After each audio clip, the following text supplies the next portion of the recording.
Hey guys, Kenny with Ugly Tent. Today I'm going to talk about FERRO-ROD. This is something that is, as you well know, if you're watching this channel, you're probably into bushcraft, survival, and all that stuff, so you know that shelter and fire are the top two priorities. But when we're building a fire, we don't really treat it that way. And I'm speaking from experience, I'm speaking for myself here.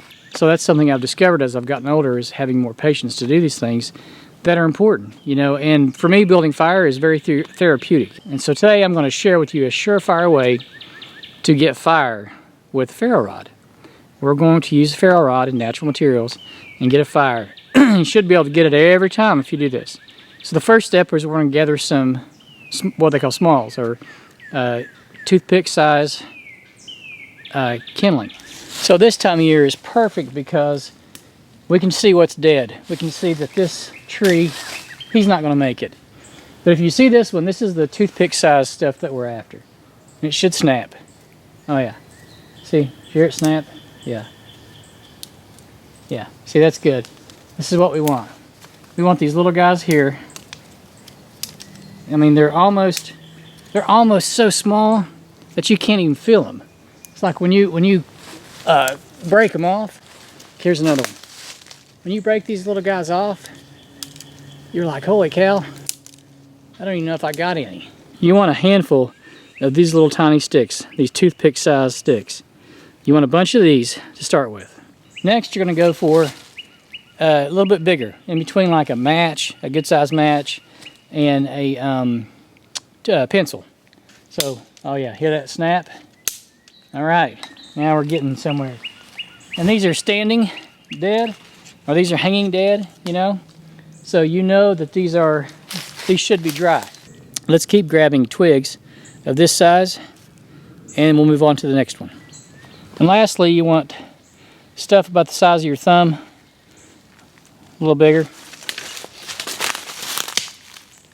Yeah, perfect. Okay, now for your bird's nest, you're going to look at, now we're in a poplar thicket here. There's a lot of poplar trees. He might be too old. We're going to see if we can't get some fibers off this guy. You can see the fibers are already starting to show through. So see how this pulls off and exposes this inner layer. This is what we want. Here we go. See that? That's what we want. When you bend this, see how the bark comes off? And you're left with that real soft, dry layer. It's the same thing you make cordage out of too. But you want to get as much of that as you can to make a bird's nest. So we're going to keep stringing the bark off these trees, off these old poplar trees. Okay, so we gathered our material. You got your toothpick sized twigs here. We got our bark for the bird's nest. And this is also the same thing you use for flint and steel. But we'll show you that in another video. So this is a piece of fat wood that I've had for a long time. Fat wood is a resource you keep in your pack, you keep with your fire kit, you keep it dry. This is easy to harvest. This comes out of a fallen pine tree. In my area, there are tons of fallen pine trees. There's a lot of videos out there on how to harvest fat wood. But I want to show you how to use this and get a fire every time. This stuff it's easy to obtain, and it's a resource that it's worth its weight in gold. So let me show you how to process this to turn the bird's nest into flames, which turns the toothpicks into flames, which turns the pencils and the thumb-sized sticks into flames. And I got a little trick for you on top of that. So we're going to start by getting a nice edge on it. See this edge right here? You want to come down, make it smooth. We're going to use the back of our knife and get some shavings.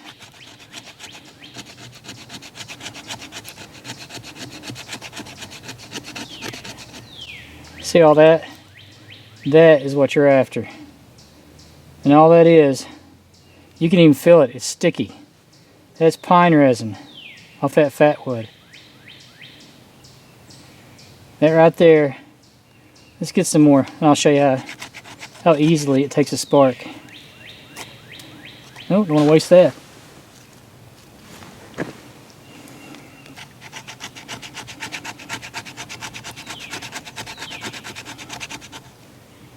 it. There's more.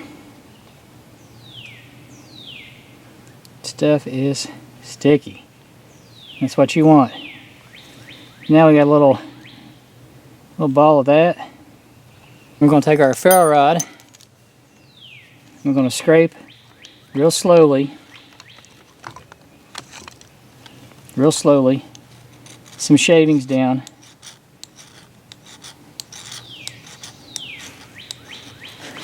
Turn it around so you can see it better. Try not to start it, and then be ready to go.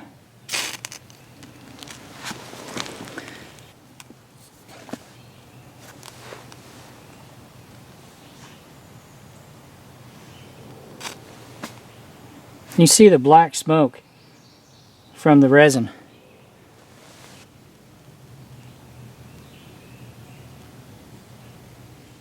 So I'm processing, getting this bark nice and soft and pliable. If you want to get rid of some of the bark, you can. Just peel the bark off of it and expose that inner layer, because that's really what you're after. Look at that. Nice, dry, tender. That's what you want right there. So those little fibers, it's going to take a flame. Yeah. So this is another trick. You're taking the wood and you're going to make a small raft. So now we're going to process down and make what they call a raft. Oh yeah. So try to get these even.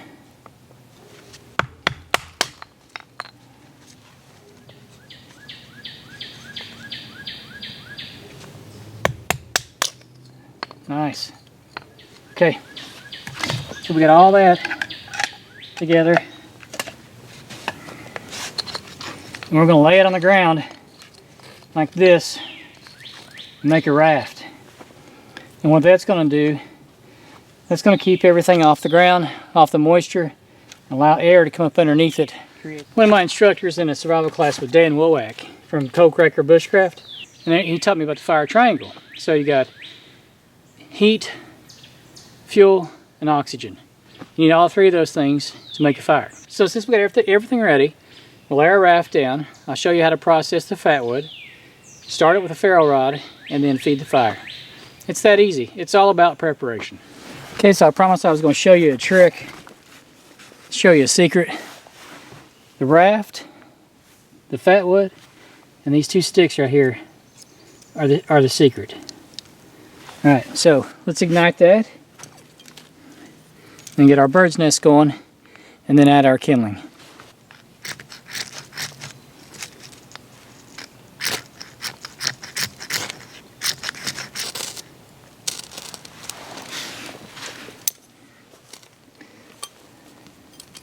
So that's burning good.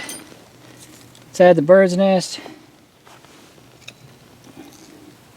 So this acts as your backstop.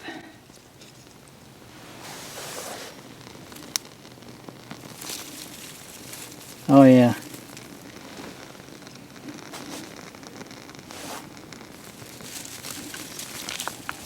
Gonna add some twigs.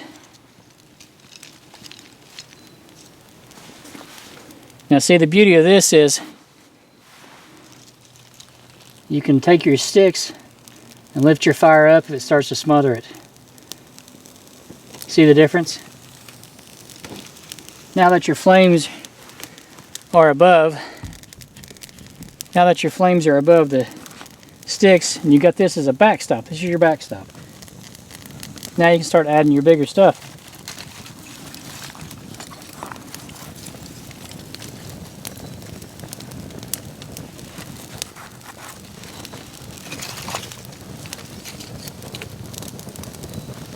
And as long as the flames are coming up over your fuel, you can continue to add more on there. If you need more oxygen, lift her up.